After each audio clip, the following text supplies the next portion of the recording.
Okay, so let's talk about Nala's collars.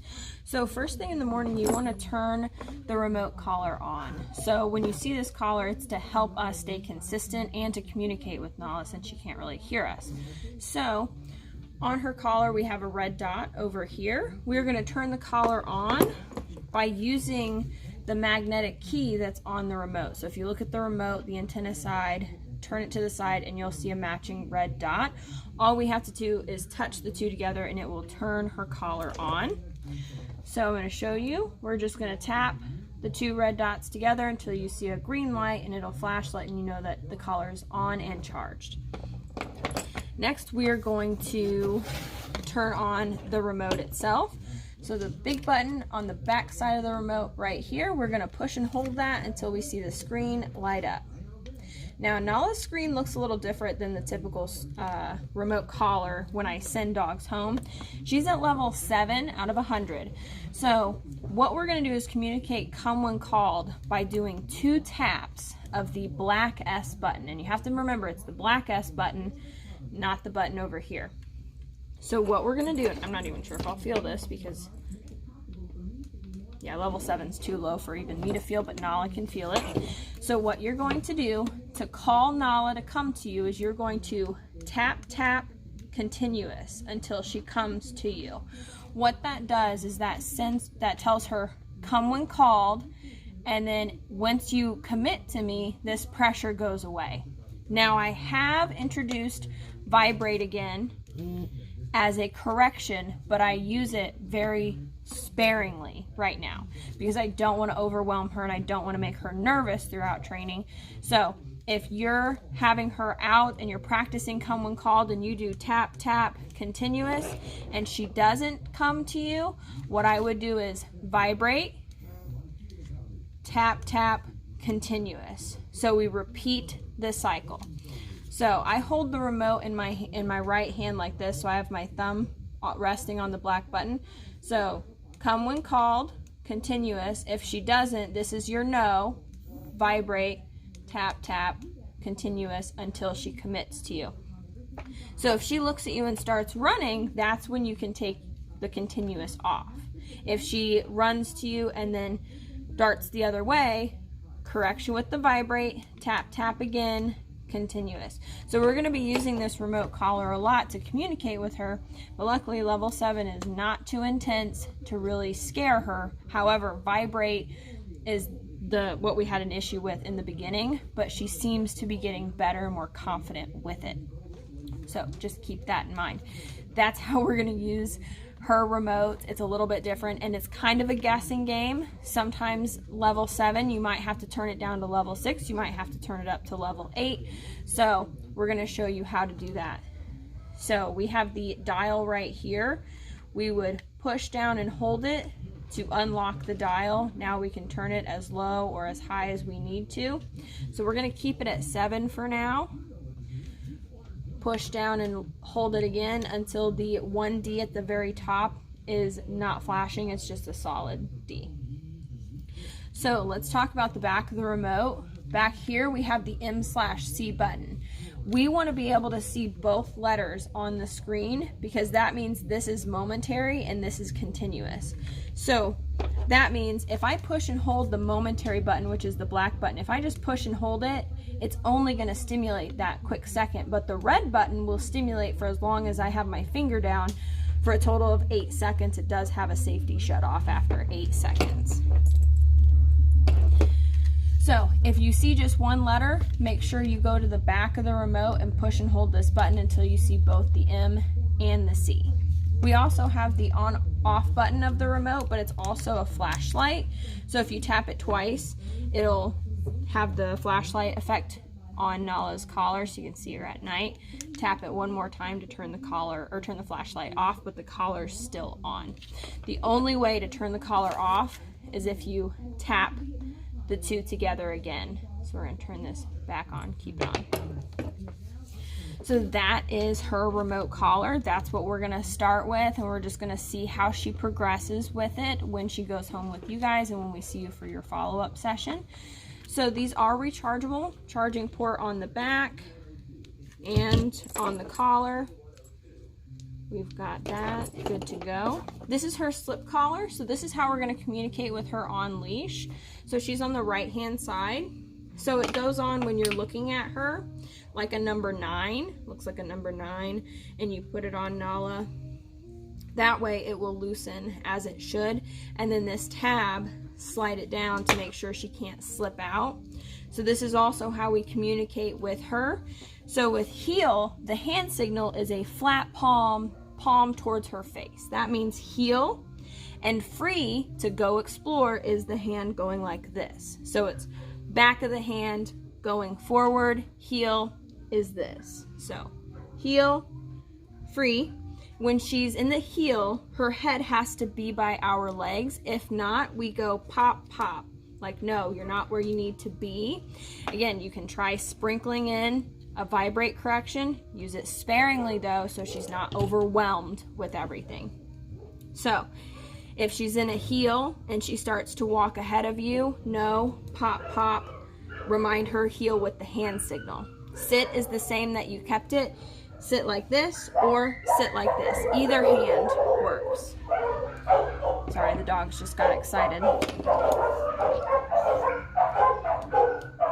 Let's see, what else? So down, hand down in front of her face like this.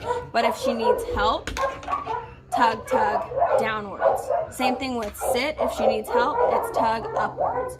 So we have down, we have up, sit, down, and then place. I point my finger down and I show her where the place bed is, like this. So I'll point my finger down and then I'll kind of point to where the place bed is, and that's where she goes to place. Place is the boundary stay on the bed. So that's all of her commands. Leave it wouldn't really be possible with her because it'd be really hard to give her any clue. So we didn't really work on leave it with her, but we worked on come when called, heel, sit, down, and place. This is her charger, and this is the tool you want to use to tighten her prongs. This is waterproof, so she can get wet with it on, but you want to make sure you take it off after she's done swimming so that there's no bacteria build up in there. Also, she should wear this 10 to 12 hours a day, take it off at night, and it should be snug, allowing good connection with the prongs to her skin. This is the instruction handbook in case you want to go over all the buttons in greater detail. And this collar does have a 2-year warranty, so what I want you to do is email on the back here and let them know you bought this so they can get you set up with that warranty. So have fun, use lots of rewards and treats with Nala, especially in the beginning when we're transferring the training over, and we're now going to show you Nala's commands.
Yeah,